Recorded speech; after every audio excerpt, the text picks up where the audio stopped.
the bell icon on the YouTube app and never miss another update. दोस्तों स्वागत है आपके अपने ही चैनल मास्टर साहब की पाठशाला में। जैसा कि आप स्क्रीन पर देख पा रहे होंगे, इस वीडियो में हम कक्षा 4 एवं 5 के लिए भाषा की जो 0 सप्ताह से 8 सप्ताह तक की कार्य योजना है उस पर बात करेंगे। यह समृद्ध मॉड्यूल हिंदी का है जो सीमेट द्वारा विकसित किया गया है, उस पर आधारित है ये वीडियो। कक्षा 4 एवं 5 के लिए है। भाषा के समृद्ध कार्यक्रम में 3 समूह बनाए गए हैं। कक्षा 1 के लिए अलग, कक्षा 2-3 के लिए अलग और कक्षा 4-5 के लिए अलग। कक्षा 4-5 के लिए मॉड्यूल पर हम चर्चा करेंगे कि स्कूल शुरू होने पर बच्चों को कैसे सहज करें, डिकोडिंग कैसे करें, 8 सप्ताह की कार्य योजना, साप्ताहिक कार्य योजना, दैनिक कार्य योजना, इस पर विस्तार से चर्चा करेंगे। उपचारात्मक शिक्षण योजना के लिए आपको कौन कौन सी सामग्री उपलब्ध कराई गई है या कराई जाएगी। चित्र चार्ट, कविता पोस्टर, कहानी पोस्टर, कलरव की बुक्स है, उपचारात्मक अभ्यास पुस्तिका 1 और 2 और सहज 1, 2, 3 और बच्चों की नोटबुक घर से ही लेके आएंगे, वो उपलब्ध नहीं कराई जाएगी। सप्ताह की योजना शुरू करने से पहले 0 सप्ताह को आपको प्रारंभ करना है, क्योंकि बच्चे बहुत लंबे अरसे के बाद आ रहे हैं स्कूल। तो 0 सप्ताह में आपको क्या क्या करना है। परिचय सत्र, सबसे पहले बच्चों को उनका नाम, उनके परिवार में कौन कौन है, उन्हें खाने में क्या पसंद है, ये आप डिस्कस करेंगे। फिर उनको कहानी गोलाकार में बिठा के स्थानीय भाषा में कहानी बताएं। इसके लिए आप कक्षा 1 की पृष्ठ संख्या 68 से दर्जी और हाथी कहानी भी सुना सकते हैं, या आप अपने हिसाब से आप सुना सकते हैं। मौखिक खेल गतिविधि, आधारशिला क्रियान्वयन संदर्शिका कक्षा 1 पृष्ठ संख्या 69 से क्या क्या होता है गतिविधि कराएं।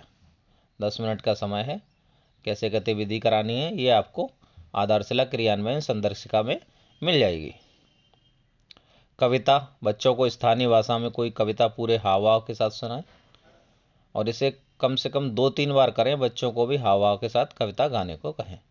जैसे ये हाथी है, इसको आप कर सकते हैं। चित्र चार्ट पर बातचीत, जो आपका चित्र चार्ट आपको मिलेंगे उन पर आपको बातचीत करनी है कि ये कैसी फैमिली है, कौन है, क्या है, परिवार में कौन कौन होते हैं, आपके परिवार में कौन कौन है, उस हिसाब से आप प्रश्न पूछ सकते हैं। देखिए, कालांश 1 में उपचारात्मक शिक्षण होगा स्तर 1 व स्तर 2 का, और कालांश 2 में कक्षानुसार पाठ्य पुस्तक आधारित शिक्षण होगा। स्तर 1 में वर्ण, मात्रा, शब्द और वाक्य स्तर का कार्य होगा और स्तर 2 में पाठ स्तर का कार्य होगा, सहज 2 व 3 पर आधारित। देखिए, जब विद्यालय में बच्चे आएंगे तो पहले उनको सहज करेंगे 1-2 दिन बाद, फिर बच्चों का आकलन करेंगे, जो स्कोरिंग प्रपत्र है उसमें दर्ज करेंगे। फिर उसके बाद में समूह निर्धारण करेंगे और समूह के अनुसार उसके बाद शिक्षण कार्य स्टार्ट करेंगे। बेसलाइन आकलन स्तर 3 का, आपको पाठ कार्ड, बच्चों से पाठ पढ़वाना है। पाठ कार्ड जो है, और आपको पहले भी बता दिया है कैसे बेसलाइन आकलन करना है, तो वो जो आपको पीडीएफ में भी उपलब्ध करा दिया गया है। अगर आपको नहीं है पीडीएफ में उपलब्ध तो आप मुझे व्हाट्सएप ग्रुप से जुड़ जाइए और मुझे मैसेज कर सकते हैं, तो मैं आपको वो उपलब्ध करा दूंगा। ये बेसलाइन आकलन का तरीका है। जो बच्चा शब्द कार्ड सही पढ़ देगा उसको 1 लिखा जाएगा, जो गलत पढ़ेगा उसको 0 लिखा जाएगा, जो शब्द। अब देखते हैं आकलन के बाद बच्चों का स्तर निर्धारण कैसे करें। कक्षा 4 एवं 5 का 15 या उससे कम शब्द पढ़ पा रहा है बच्चा तो स्तर 1 में रहेगा, तो उससे स्तर 1 की गतिविधियां कराई जाएंगी, जो कि प्रमुख रूप से वर्ण, मात्रा, दोहरान और शब्द पठन और वाक्य पठन पर कार्य है। और 16 और इससे अधिक शब्द पढ़ पा रहा है तो स्तर 2 में है, तो उनके साथ में स्तर 2 की गतिविधियां कराई जाएंगी, जो मुख्य रूप से सरल पाठ पर कार्य किया जाएगा। तो इस तरीके से कक्षा 4-5 के बच्चों को 2 स्तर या 2 समूह में बांटना है। प्रेरणा सूची की दक्षता पर कैसे कार्य करना है। कक्षा 4-5 के जो स्तर 1 के हैं उनमें हिंदी वर्णमाला के सभी वर्णों और अक्षरों और मात्राओं की पहचान कर सकेंगे और बड़ अक्षर से सरल शब्द बनाकर पढ़ और लिख सकेंगे। सरल वाक्यों और छोटे पाठों को पढ़ सकेंगे। किसी चित्र, कहानी तथा परिवेशी विषय वस्तुओं के घटनाओं को अपनी भाषा में व्यक्त कर सकेंगे। और जो स्तर 2 के हैं वो छोटी कहानी को उचित उतार चढ़ाव के साथ पढ़ सकेंगे। छोटी कहानियों को पढ़कर अपने शब्दों में सुना सकेंगे और छोटी कहानियों को पढ़कर उस पर आधारित साधारण प्रश्नों के उत्तर लिख सकेंगे। किसी चित्र, कहानी तथा परिवेशी विषय वस्तुओं व घटनाओं को अपनी भाषा में व्यक्त कर सकेंगे। ये इस तरीके से स्तर के हिसाब से बच्चों का ये काम कर पाएंगे। अब देखिए कालांश 1 में कैसे पढ़ाना है आपको, स्तर 1 और स्तर 2 में। पहले डिकोडिंग पठन कार्य पे कार्य करना है, फिर लेखन कार्य पे कार्य करना है। फिर कालांश 2 जो है पाठ्य पुस्तक आधारित शिक्षण है, उसमें क्या क्या करना है आपको, डिकोडिंग पठन कार्य पे, फिर लेखन कार्य पे। 2 कालांश हैं कक्षा 4 एवं 5 के लिए। फिर इनकी सप्ताहवार योजना दी गई है। 5 दिन तक आप इस योजना के तहत काम करेंगे और 6वें दिन आकलन एवं पुनरावृत्ति का काम होगा। तो ये आपके 8 सप्ताह की कार्य योजना है। इस तरीके से आपको कार्य करना है जो कि समृद्ध हस्त पुस्तिका में उपलब्ध है।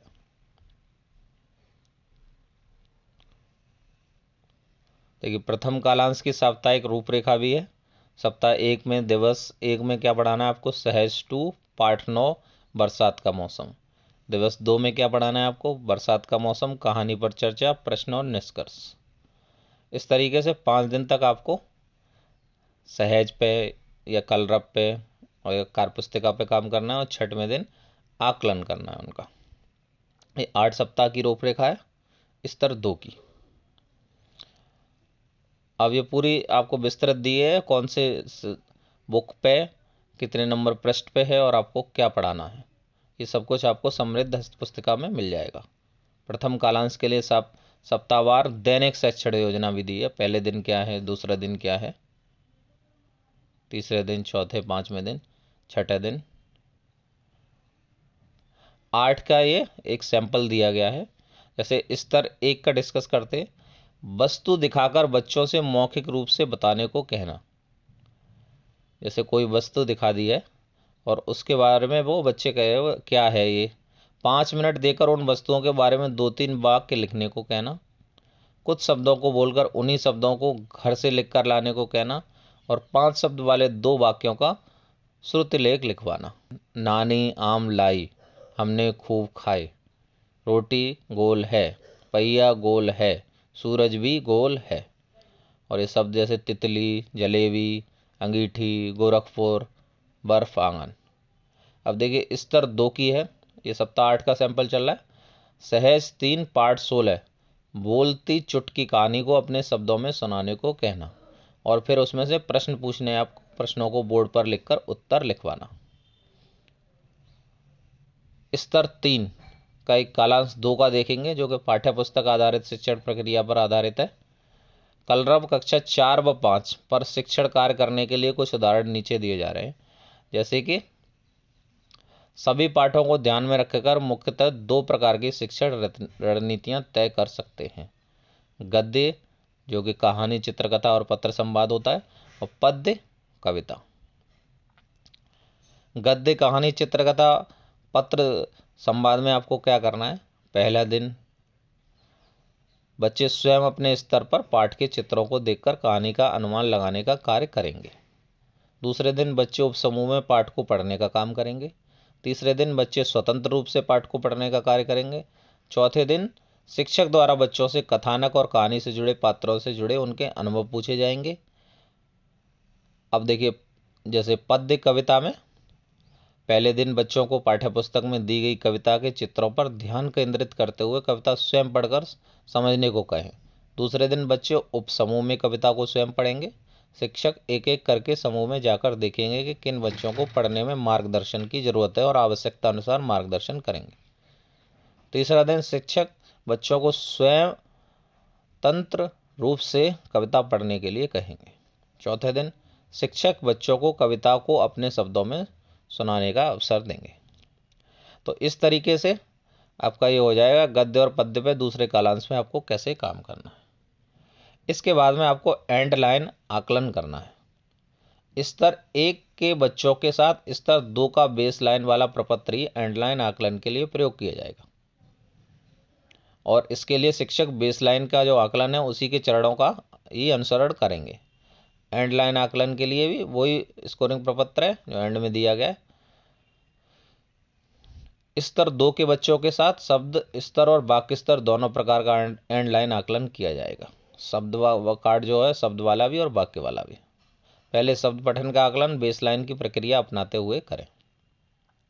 वाक्य स्तर के आकलन के लिए निम्न प्रक्रिया का अनुसरण करें। सबसे पहले बच्चों के नामों को उसी क्रम में लिखकर रख लें जैसा आपने बेसलाइन में रखा था। अगर आपने सुमन को 5वें क्रम पर आकलन किया है तो एंडलाइन में भी उसी क्रम पर उसका नाम रखें।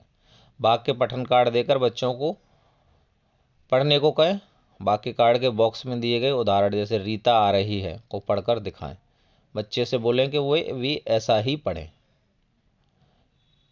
और जो शब्द पढ़ लेंगे वो उस पर 1 लिखना है और जो शब्द नहीं पढ़ पाएंगे उस पर 0 लिखना है।